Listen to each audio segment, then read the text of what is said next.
And I told our church yesterday, I said, look, we can't tell the world to get their act together if we don't have our act together. So we've got to have strong marriages.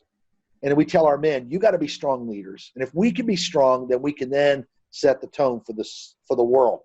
But I think the church has got it wrong. We're trying to witness to the world when we don't have our house together.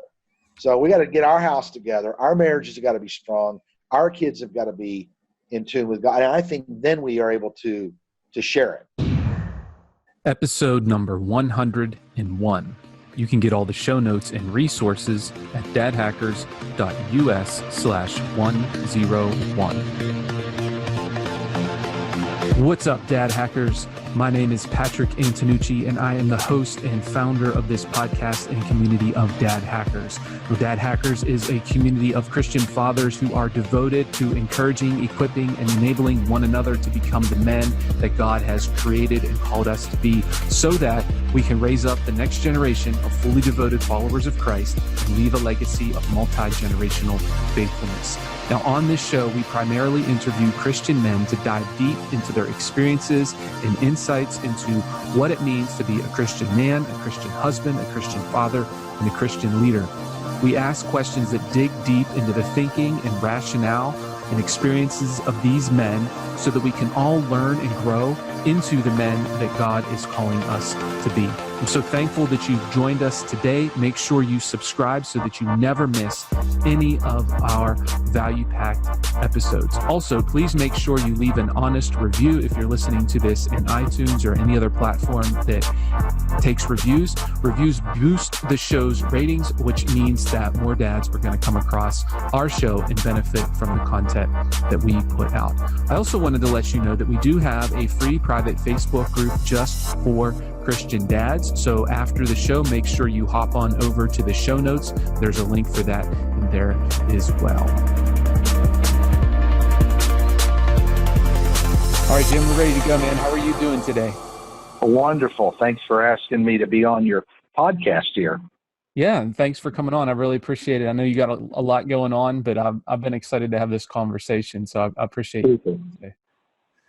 Yeah, man. So why don't you tell us a little bit about yourself, your context as a Christian husband, father, and what all it is that you do?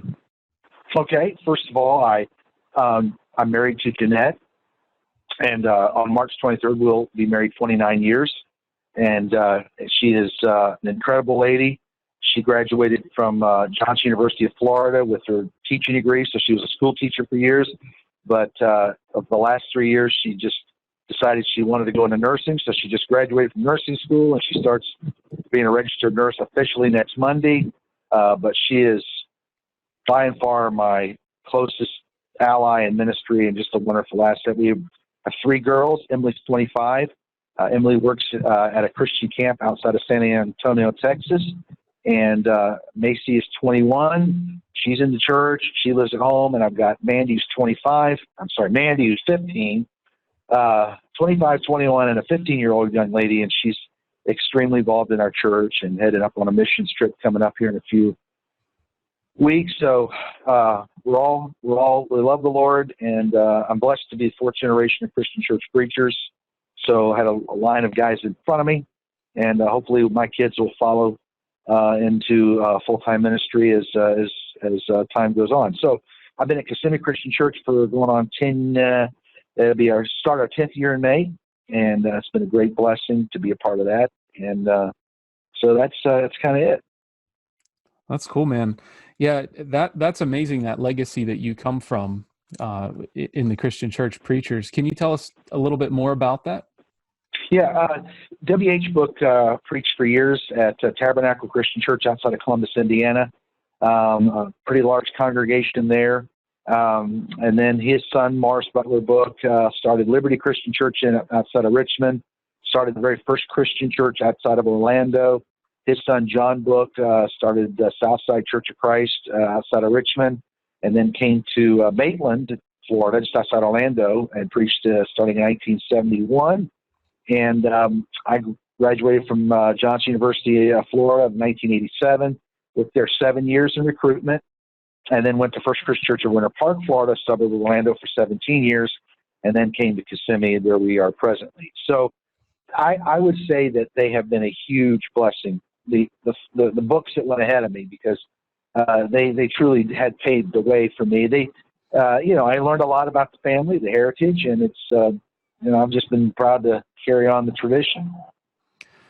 That's amazing, man, because that's one of the things that I'm striving for with my family. I'm kind of like a first generation Christian. My mom grew up Catholic, and I was nominally Catholic, and then became a Christian when I was about 13, but wasn't raised like in a Christian home or anything like that. So when I talk to guys like yourself who come from a line of Christian families, it's always an honor to get to pick your brain a little bit, man. So I'm looking forward.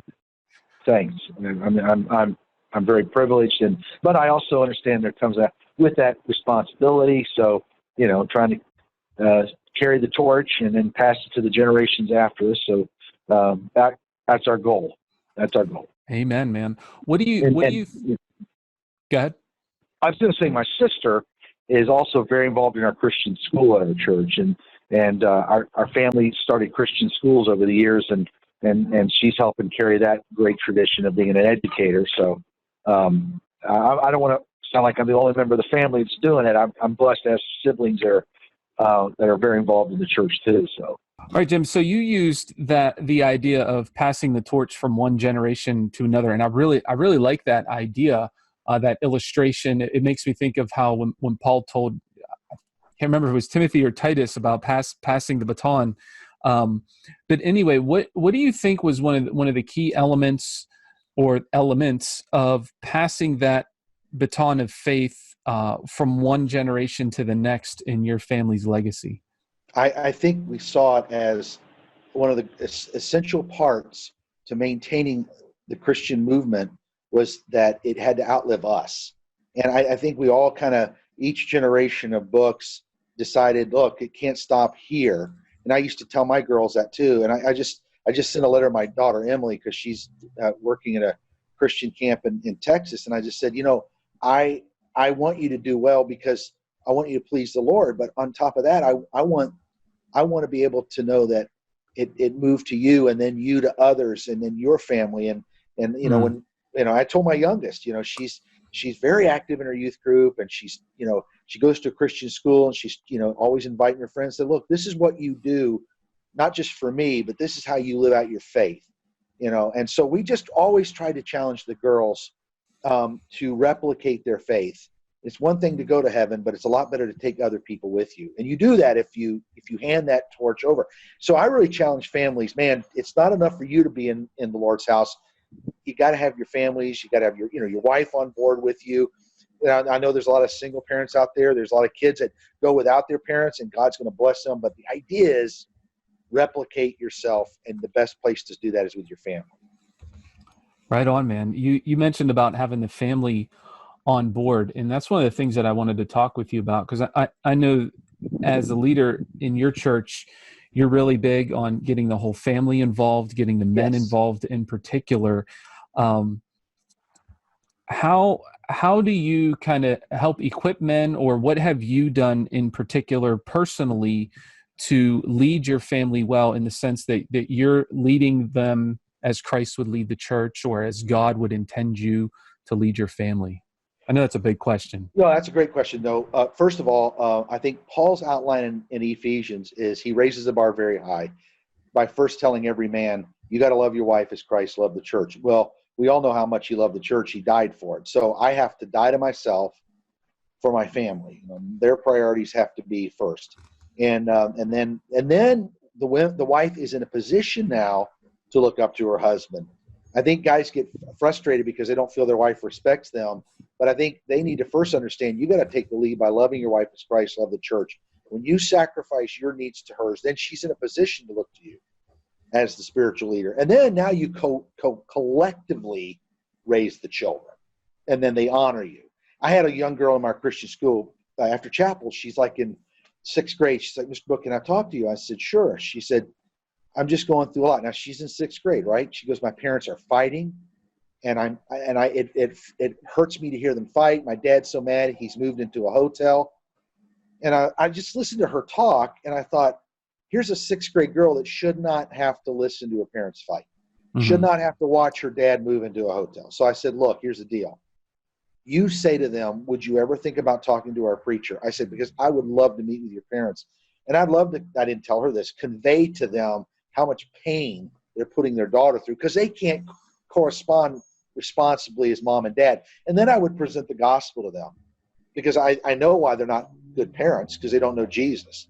And they're not going to be good parents until they know Jesus. So, I'm praying that I have an avenue that, but it just crushed me today to hear this young lady who wants to serve the Lord. She's already talked about being baptized, but she's got parents who can't even live under the same roof without fighting. I mean, this is the generation so the church has got to set the tone.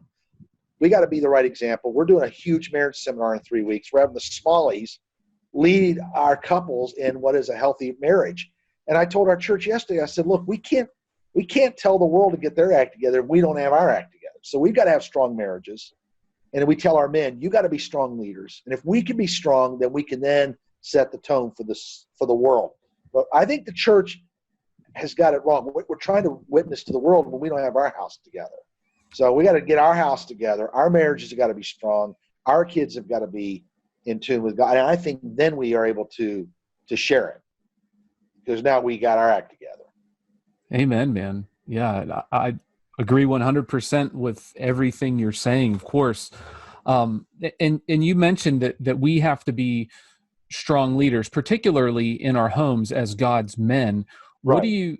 Jim, what do you think contributes to men becoming strong leaders? Or maybe even back that question up a little bit. And what do you think, where do you think men are falling short in general? Like the most common things you see where men are falling short with respect to their leadership? Good question. All right. So here, my thinking is, as I analyze where we are in contemporary culture, the modern man, I think it boils down largely to the preoccupation with trivial pursuits. Men are very driven to do well. Most men are driven well to do well at their jobs. They want to make sure they're self-actualized. Therefore, they make sure they got time on the boat. These guys are on the golf course. These guys are fishing ample hours a week. That's the self-actualization. I need to be self-actualized. But what this really is men who are preoccupied with themselves by allowing the essentials to go unmet. So what we try to do through our men's ministry, and we just started this fight club. I know that sounds like you're encouraging guys to fight. Well, it's based out of Nehemiah. Fight for your families, fight for the leaders, fight for the people who come after you. We've really encouraged men to go through this 10-week boot camp of analyzing themselves in relationship to scriptures that really speak into what it means to be a man of character. And we're asking guys to put their cell phones down. We're asking guys to go on walks with their wives. We're encouraging guys to pray with your wives. Some of these guys haven't done this ever. These are basic elements. And then from there, it becomes a habit, right? But we're just asking guys to stop being preoccupied with trivial pursuits and get engaged with your family. Don't send your kids to church. Go and worship with them. Don't send your wife to church. Worship with her. Do ministry together as a family. And it's a shame that we have to tell guys this should come natural. But the days of leave it to Beaver and leave it and dad knows best are over. It's not that we can never have them again, but I'm telling you, those days are so far in the rear view mirror, we can't even see them. But it's because I think men have been preoccupied with themselves. And the feminist movement has not helped. See, the feminist movement kicked in and thought, well, if we tell the guys, we're going to be just like you, they'll measure up. Well, what the guys did is become less engaged than they were before, and it's spilled over in the church. We struggle to get men to be leaders. We struggle to get men just to pass communion trays. It's because they've abdicated their responsibility because they don't see the need anymore. So we're going back into their lives and saying, look, you have a privilege to be a father. It's a privilege to be a husband, and it's a privilege to be a leader in the church. But we need you to take on this responsibility, be a kingdom-minded man, advance the kingdom by being a leader. So, and we're raising the bar high. We're asking them to do these things, but it's attainable. But some of these guys have never been asked to fight for their families or fight for the church, and we're trying to rearrange the thinking. Yeah, there's so many things that I want to ask you about everything you just said. And one of the things that I've noticed with men in particular, is that I think a lot of guys just need to be challenged in one Yes. area of their lives. I ran a Facebook group marriage challenge back in February, and we had like 100 guys in there. Not all of them participated, but the guys that participated and did the things, they got amazing results. And some of the things were maybe a couple of things that you talked about in that fight club, but it was really neat to like set a bar out there and see guys strive to meet that bar. And several guys went above and beyond that bar. Mm-hmm. And I think that's what you get when men are challenged with the right things. And then this other piece that you talk about with the days of Leave It to Beaver are over. I mean, that's funny the way you put it, but man, is it ever true? I mean, people are so far removed from Christianity and Christian principles and Christian living that they understand that there's this thing called marriage and this thing called family, but a lot of people didn't grow up in a Christian home, grew up in a broken home, didn't grow up in a committed marriage, didn't grow up in a Christian family. So they're coming in and like there's nothing to work with. You know what I mean? Right. And that's true. It was never modeled effectively, so they're having to learn. So here's the question. You get a lot of guys who come from broken homes, which is great that they're in the church. But we cannot say to them, hey, look back at the way it was done when you were growing up and model it, because that's the last thing I want to do. I mean, this young girl that came up to me today, I don't want to say to her as she gets older and gets married, well, go model what you saw, because what she saw is horribly broken and dysfunctional. So we have to almost retrain or train for the first time what it means to communicate appropriately and effectively. I mean, we have a Christian school, so we deal with parents a lot. And I told our principal, I said, next fall, we're going to be offering family enrichment classes on Wednesday night. One of the professors at Johnson University, his wife is our music teacher, and she's going in her master's degree for family dynamics, how to raise a Christian family. Her kids are all grown, serving the Lord, doing great. So what we decided was we can't expect these parents to learn it unless we teach them. So in the fall, we already talked to our adult leader who heads up our adult classes, and I said, look, we're going to offer this class in the fall. We're going to challenge all these dysfunctional families who know they don't have it right, who don't even have basic communication skills, to go through these parenting classes. Who better to teach parents than the church? Who better to model marriage and what it should be than the church? And so I'm excited about this. I'm excited about getting moms and dads in there that don't know how to communicate, talk to themselves or their kids, and give them basic biblical skills to rearrange the pattern and literally reverse the pattern of dysfunction that they have all lived by for years, and kind of recreate a new image for themselves in their home. And I'm really excited about doing this because I told the principal, I said, look, here's the deal. We can spend all this effort in the classroom with these kids, and we've changed them. We've done so much with these fourth graders, the fifth graders, sixth graders. The problem is they leave the school and go back into that vitriolic home life every night. And we've got to go now into the parents' life and teach them how to communicate. So, the days of just learning the books of the Bible and, reviewing minor prophets and how they played a role in the age of the church, and I'm all about those classes. I am on a campaign to get into churches, and look, we've got to begin to develop basic classes on family dynamics, how husbands treat wives, wives look to their husband, how they should respond to their kids, because they're not going to learn it in the university system. They're certainly not going to learn it from television and from Hollywood, and they're not going to learn it from the political machine. Who better to model it than the Church of Jesus Christ? And I'll tell you what else it does. It forces us to be externally focused, not just about ourselves, but what a great way for a guy in the church to tell his next door neighbor who's like, man, my wife and I, we don't talk at all. Hey, we're offering a marriage enrichment class at our church. It's for everybody. Why don't you come and be a part of it? A couple of weeks they're looking at these Christian couples, and they're like, wow, maybe we ought to be a part of this church. Now you present the gospel. Now you talked about salvation, and then you get them into baptistry. And then you save their home, maybe. I mean, to me, it's not that hard. I mean, we've just created. I don't think we dream enough. And what we're trying to do at our church is just, I see these dysfunctional families, and I'm like, okay, we can't leave them there. What do we need to do? Well, we got our art teacher who's going to college to learn how to be a Christian family therapist. And I said, why don't we ask her to teach a class and bring these pagan families in here and show them how it's done through Christ. So anyway, we're not experts down here by any means. I'm still learning as I go, but I think it's going to hit a niche. I really do. Yeah. And I mean, you talk about not being an expert, but one thing that it sounds like you're good at, and I know from seeing you speak and talking with you, that you're a man who takes action. And I think that sometimes we as men get all caught up in procrastination and needing all the information and afraid of failure and all those kind of things. And we end up not taking action. And like you said, figure it out as you go, just start, put one foot in front of the other and begin going.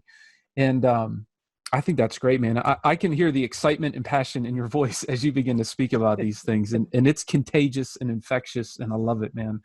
And I really think, and this is kind of going back to one of the things that you said just now, that the basic building block of the church and society is the family.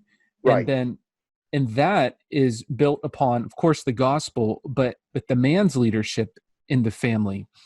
And I think this is why it's so important that a man take responsibility for himself, for his family, for his spiritual development, for his church, for his community, and all these things, is because when you roll it all back and distill it down, it really is a big responsibility that's placed on the man's shoulders. And I don't think we fully understand that or realize that as men today.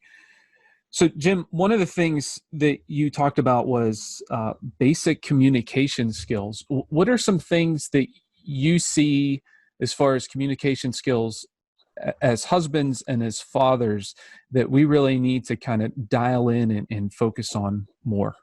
Okay, that's a great question. First of all, Deuteronomy says when you sit down with your kids, I'm paraphrasing. Right. I don't think Moses used quite that term, your kids, but he says when you sit down with your family, talk about these principles of the old law. When you sit down and when you rise up, and I was today, for instance, I was driving home with my daughter, and she told me Saturday night, she's like, Dad, I got to do nursery at the 9:30 service because it's my turn to serve, and then I really, really like going to Sunday school with the high school. And I said, I hate for you to miss the sermon, but I don't want you not to serve, because I've taught the girls, the whole idea, you serve 1 hour, you worship an hour, you serve an hour on Sunday. And then, so I thought, I don't want to tell her not to serve. And I don't want her to miss Sunday school because she loves her Sunday school class. So I thought, I said, we record these, we tape, video, everything. And it's an hour after we preach, it's posted. So today, on the way home, I put the phone up on the dashboard and I was driving, and we just listened to the message, and she heard some points, and she'd laugh about something or talk about something. And I thought to myself, okay, we could drive home and listen to the radio, and I don't mean to say I'm self-absorbed, so it's here, watch your dad every time he come home. But I thought this would be a good time to, kind of egomaniac as this, I thought this would be a good time to let's listen to the sermon again. And I can say something to her about a point I made. And so we just took that time hearing God's word, as we drove home. And what I try to do is when I take her to school every day, because we're about 20 minutes from school, is talk about life things and talk about ministry, and we pray together. And then when we get home, sometimes after dinner, I don't do this every time after dinner, but I'll just grab the Bible and go, here's just something, girls, I just want you to think about. And it's not some long drawn out thing. I think guys need to understand that you don't have to don a robe, and come in and light candles at the table. And, you could just make it a part of the conversation, make it a part of everyday life. When you're sitting around and you're looking at something and just say, and like, just pray anytime during the day, or interject something about Christ in a conversation with them. Or I'll tell you something, Patrick, we do is something that I guess my parents taught me to do, and their parents. All right, guys, wanted to take a quick second to tell you about the Ironmen Mastermind. If you're looking for a band of brothers that you can lock shields with, that can go to battle with you in the day-to-day life, who are also in the trenches, going through the same struggles and the same challenges that you are going through, I suggest you check out the Ironmen Mastermind. This mastermind was developed and designed for Christian men to help us become the men that God has created and called us to be. And it's designed to help us increase our relationship with God, increase our relationship with our wives, increase our relationship with our children, and begin to provide better for them financially, spiritually, emotionally, psychologically, relationally, in all of those areas those things that wake you up in the middle of the night. These are the kinds of things that we work on. These are the kinds of ways that we can help you out in the Ironman Mastermind. If this is something that is of interest to you, you may want to join the Ironman community, and you can check out more information at dadhackers.us/Ironmen, one word, Ironmen there. All right, now back to our show. The church is the center of all that we do. From the church, our greatest activities come from the church. Our girls have never resented the church because we're there too much, because we've enjoyed the time we've been there. And I feel sorry for some preachers' kids and some elders' kids and church kids, because it became a challenge and a chore. Everything at the church was like, oh, we got to go. And I didn't ever want them to feel that you got to go. You get to go, but we made it a family event. So, and literally the church has been the center of our lives. So it's not in a negative way. It's not like, well, family and church. We just kind of intertwine them together, and it's been great. But we as a family don't make the church a chore or church involvement, part of our suffering. We just decided, because I saw too much of that growing up in other preachers and kids. It's like, oh man, our church life was horrible, or everything was a chore. And I thought, okay, how can the church be this? How can we advance the kingdom and do it with joy? And so we said, okay, we're going to be a part of stuff that goes on in the church, but we're not going to do it begrudgingly. And I'm so thankful that, man, my kids didn't kick and scream when it was time to go, or a youth group was something they hated, but I think it's because it's how we set it up. It's how we model it. It's how we treat it. I mean, if we treat it like an old rusty, bucket or dog and flea infested dog, they're not going to want to get around it. But we never wanted to make the church, the ministry, giving, serving, an act of compulsion. And that has helped immensely with our kids. And I'm not going to lie to you and tell you every time. I mean, if I have to go to the hospital, I'm like, all right, girls, let's run up real quick and pray with this. They're like, oh, not again. They have said that more than once. Trust me. But I've tried to incorporate the ministry into their lives.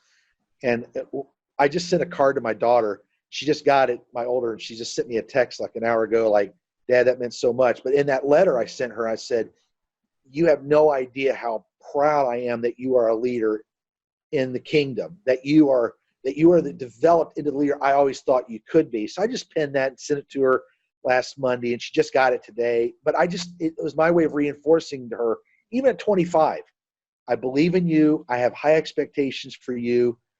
God has blessed you. Now just go with those talents and serve, so yeah. As a dad, that's just kind of how I operate. I'm not, and again, I don't have all the answers. I'm flawed. I am a flawed Christian husband. I'm a flawed Christian father, but those are the things I've tried to do with the kids especially as they get older too. Yeah. A lot of what I hear you saying is that the parents, and particularly you as the husband and father, set the tone in the home with respect to, well, everything, but with respect to church life here, like how you present it, how you talk about it. And you haven't made it this our church life is this one compartment and our family life is this other compartment. You've kind of made it part of your family culture, if you will. Thank you. And because I laugh with the girls now, because when we were at Winter Park, we had a Christian school, and we literally, all 5 of us got in the car together. We drove to work together. My wife taught middle school at the Christian school. So the girls were all together. So I'd see them throughout the day in the halls. We got in the car, 5 of us all together, drove home Wednesday night or whatever event. We all went back, drove back together. And I laugh at the girls now, because we'll talk about those growing up days. Like, remember when we did it? I was like, yeah, remember we used to get the neighborhood kid, he'd come with us? Oh yeah. And I would say, girls, we were so blessed, but we didn't compartmentalize things. It was intertwined in everything we did. And those were great days. And I would just challenge parents in the church, make church events, do them together. We no longer have youth mission trips. We used to.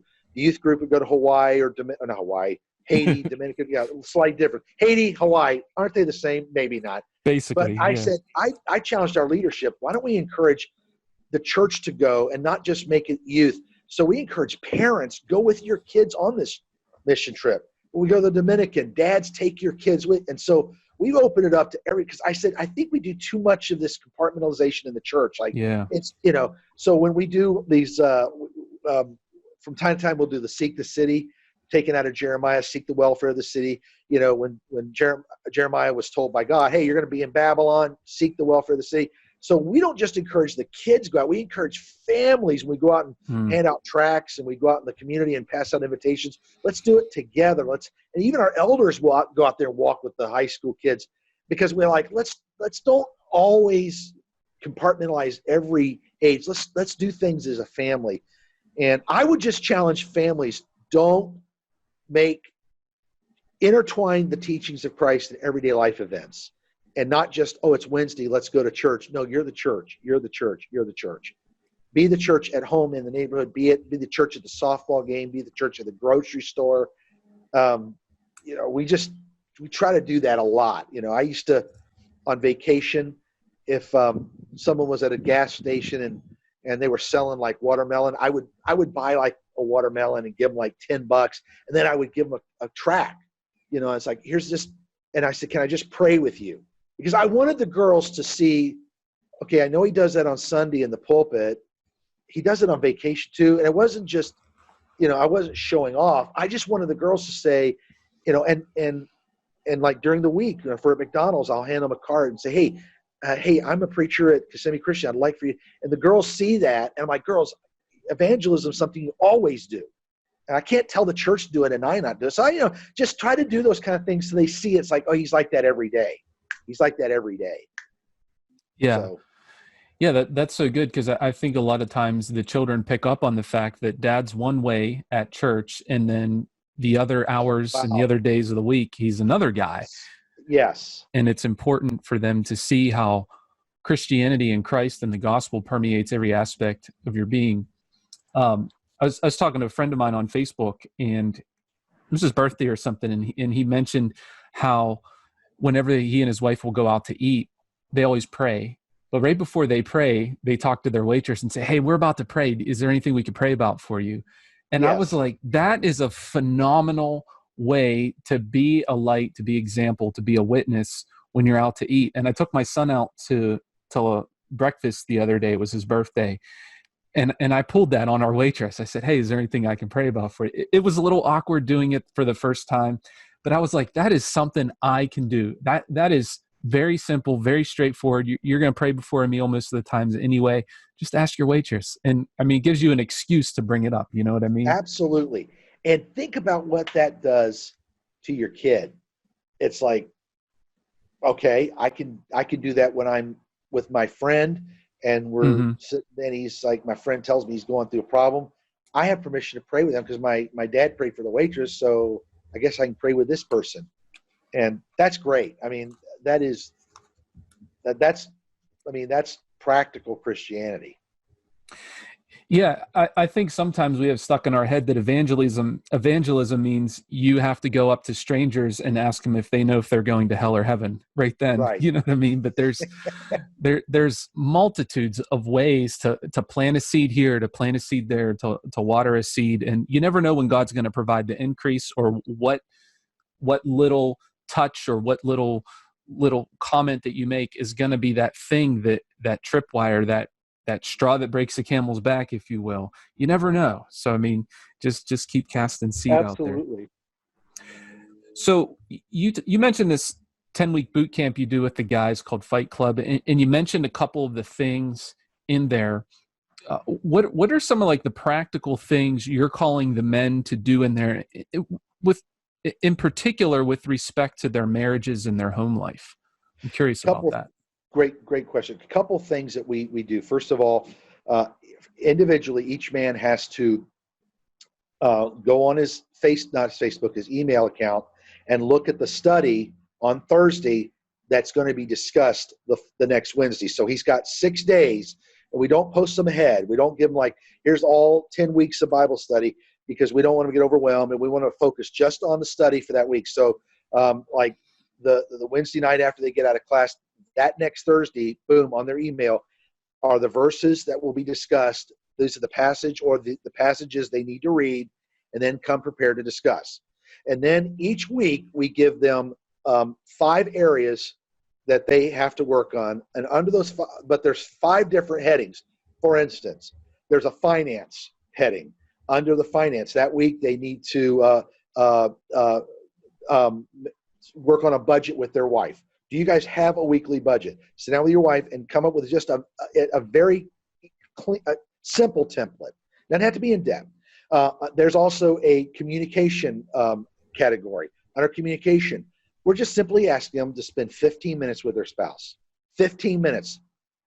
One day of the week, spend 15 minutes. Not every day. Okay. Now, you and I may think a 15-minute conversation over a week's period of time, that's nothing.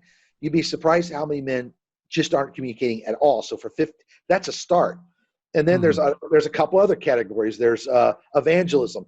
They have to, that week, invite one person to church. That can be a business card. It can be just a simple invitation. And there are 2 other categories. So every week, there's something under one of those categories. Like for the next week, it's not a 15-minute conversation. It's a 15-minute walk with your wife. You got to walk around the block for 15. Now you say, well, that's too programmed. Yeah, last time many of these guys have walked with their wife anywhere, with no phone in their hand, not communicating with anybody else, just talking with their wife. So what we're doing was we're breaking the barriers in communication with their wife, communication with God, communication with their fellow man, by putting, now we ramp it up a little bit as we go along. 1 week you have to go 2 hours a night without looking at your phone, because a lot of guys are just on their phone. I mean, we don't ask them not to use their phone at work or they get fired. But, when you get home, put it down and you don't look at it for 2 hours every night until we meet again, and then talk about it. So what happened? What did you do with those 2 hours? Well, I actually sat down with my wife, or we played a game, or we actually watched TV together. It was great because it was uninterrupted by the phone and email. But on top of the Bible studies, which is touching on their spiritual lives, we're also now encouraging them to communicate with your wife. And we're encouraging these guys to go through another boot camp, because each boot camp, some of the requirements are different, or we might ask them to do it again. Now, our goal is to get these guys in a habit over 10 weeks of like, man, that really worked. Creating a budget with my wife was great. We saved money. We're actually giving money to the church.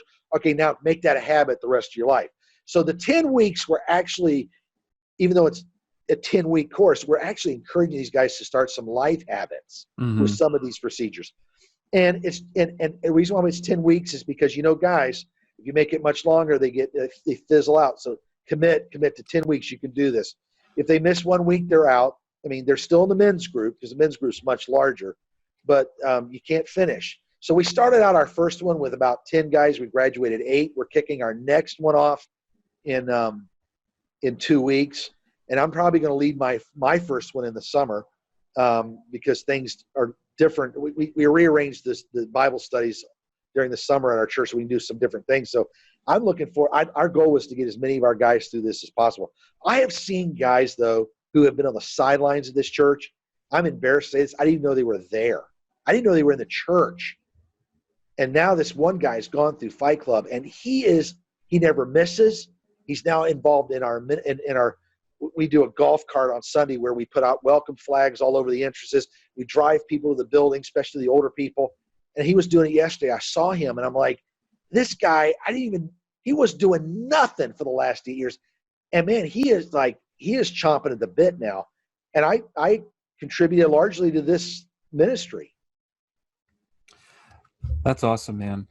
I really like how, you have the Bible study piece of it, but you also focus on the practical action steps. And I think Yes. that's where a lot of guys really need some help. It's like, yeah, I could read the Bible, I can come to church, but like, how is this actually affecting my family life? How is this affecting me on a very personal level? And like, what do I do about it?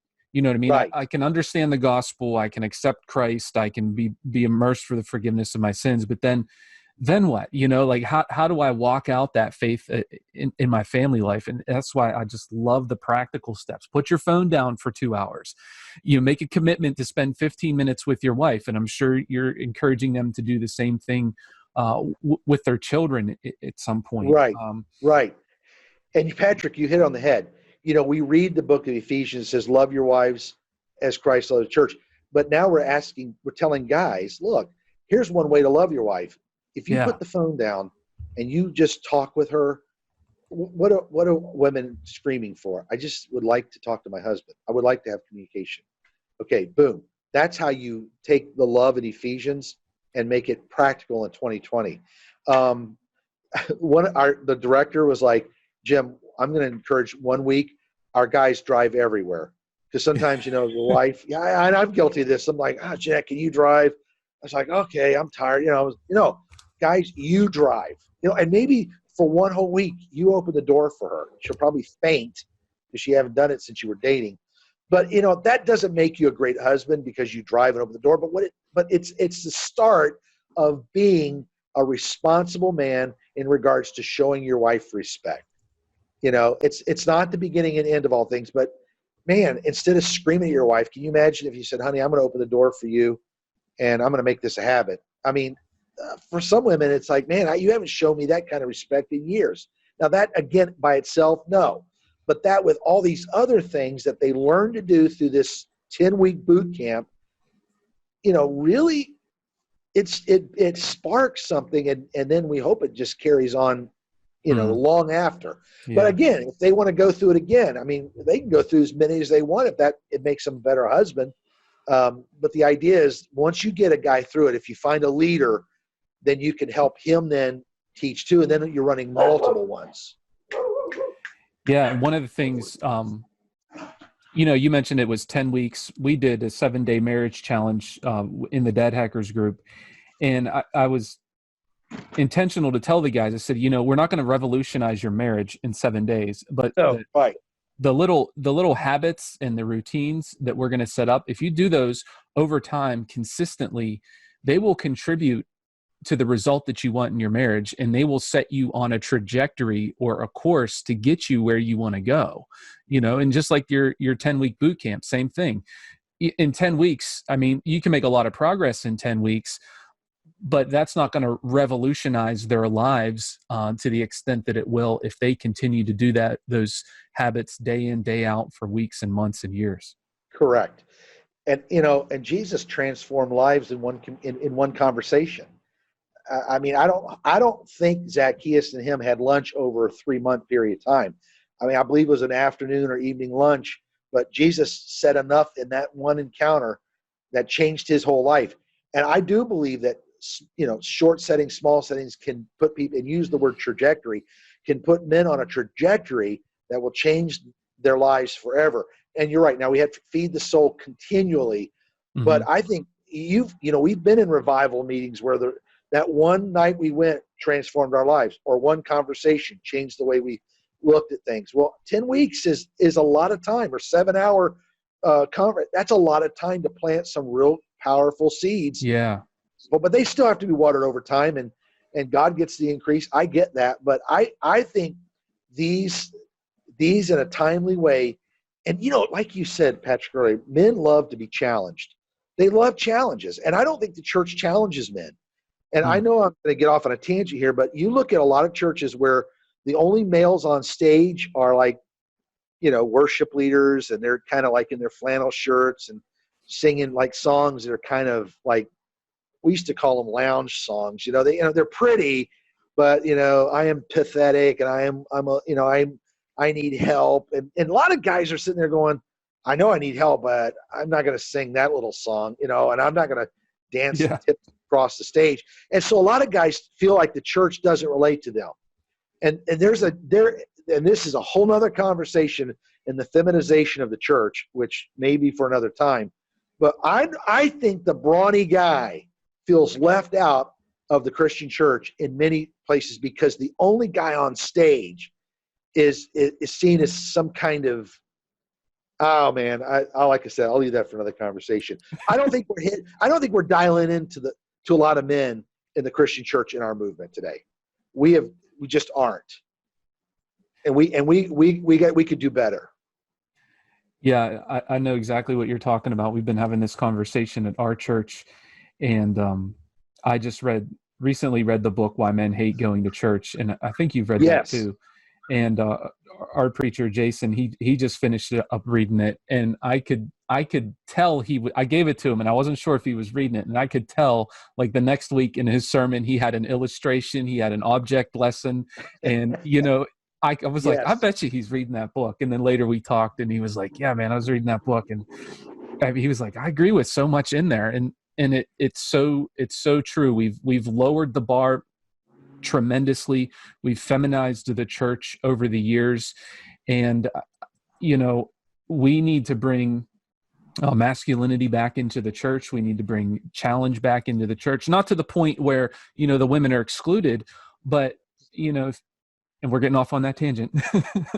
But Moreau talks about in that book how a man won't go to a womanly thing, but a woman, it's seen almost as kind of neat if she's involved in a manly thing. And so like the example I like to say is like, it's neat or cool if a woman goes to Home Depot and takes a class on how to run a chainsaw. Right. But if a man goes down to his hair salon and learns how to paint fingernails, I mean, his friends are going to take his man card probably. Exactly. And so what we have, and this when you, speaking of men and measuring up, in most of the commercials, whenever a man is highlighted, he's usually the flunky, he's usually the kid, the guy who can't get it together, and to the exclusion of the fact that he is never seen in so many commercials as competent. He's always the buffoon. And so you just get a diet of this all the time from pop culture. And guys just start thinking themselves as, well, maybe I can't do it, or maybe and the feminist movement has just totally emasculated the man in our world by almost making him feel guilty if he is a leader. Well, God didn't ask us if we wanted to be leaders. He told us we are. Okay, so if I'm going to be a leader, I might as well be a good one. I might as well be one that's loving and kind and caring, and not obtrusive and careless and cavalier.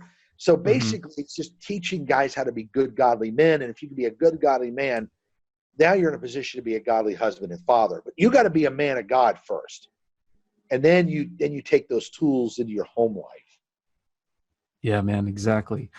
Well, Jim, we got to wrap it up here, man. I could talk to you about this stuff for hours, man. I enjoyed it. Thank you. And thank you for your ministry and what you're doing and your connections and this. Yeah, this is great. Thanks for including me. Sure thing, man. If anybody listening wants to get in touch with you or watch some of your sermons online or something like that, what's the best way to get connected? I would just go to KissimmeeChristianChurch.org or just Google Kissimmee Christian Church, and there's a giant media.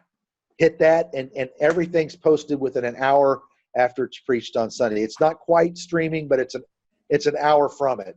And everything's up there. And in anything we do, and we try to be very practical and biblical. So, but I would welcome anybody to just hit at any time. Awesome, man. One final question before we go. I like to ask all the guys I interview, but in your opinion, Jim, what makes a great dad? Wow, okay. Wow, great question. Because there's so many things. Okay, to me, it's just if just taking the attributes of God, just finding the attributes of God, and I will say this. As my kids got older, I mean, I had to learn grace in a way that you don't necessarily know when they're tiny, because as they get older, sometimes they make decisions that discourage you, and you have to work through them. But basing your love not on their performance, and loving them like God, because God doesn't love me because I perform for Him.